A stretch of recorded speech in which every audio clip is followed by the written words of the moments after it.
લખનૌમાં ઉત્તર પ્રદેશના મુખ્યમંત્રી યોગી આદિત્યનાથે 36મા અખિલ ભારતીય વકીલ ક્રિકેટ ટુર્નામેન્ટનું ઉદ્ઘાટન કર્યું। લખનૌમાં આજે ઉત્તર પ્રદેશના મુખ્યમંત્રી યોગી આદિત્યનાથે 36મા અખિલ ભારતીય વકીલ ક્રિકેટ ટુર્નામેન્ટનું ઉદ્ઘાટન કર્યું। આ ટુર્નામેન્ટનું આયોજન લખનૌના અટલ બિહારી વાજપેયી એકાના સ્ટેડિયમમાં કરવામાં આવ્યું હતું, જ્યાં દેશભરના વકીલોની ટીમોએ ભાગ લીધો હતો। મુખ્યમંત્રી યોગી આદિત્યનાથે ટુર્નામેન્ટનું ઉદ્ઘાટન કરતા કહ્યું કે ક્રીડા આપણામાં ટીમવર્કની મૂલ્યવત્તા વિકસાવે છે। ટીમવર્કના અભાવમાં નિષ્ફળતાઓની સંભાવના વધી જાય છે।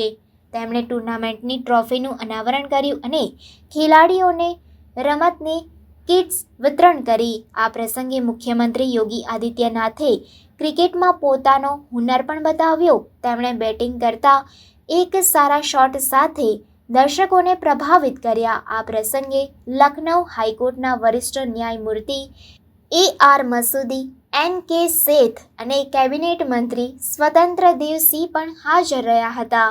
મુખ્યમંત્રીએ ભારતના તાજેતરની ક્રીડા સિદ્ધિઓની પ્રશંસા કરી અને રાજ્ય સરકાર દ્વારા ખેલાડીઓને પ્રોત્સાહન આપવા માટે લેવામાં આવેલા પગલાંઓની માહિતી આપી।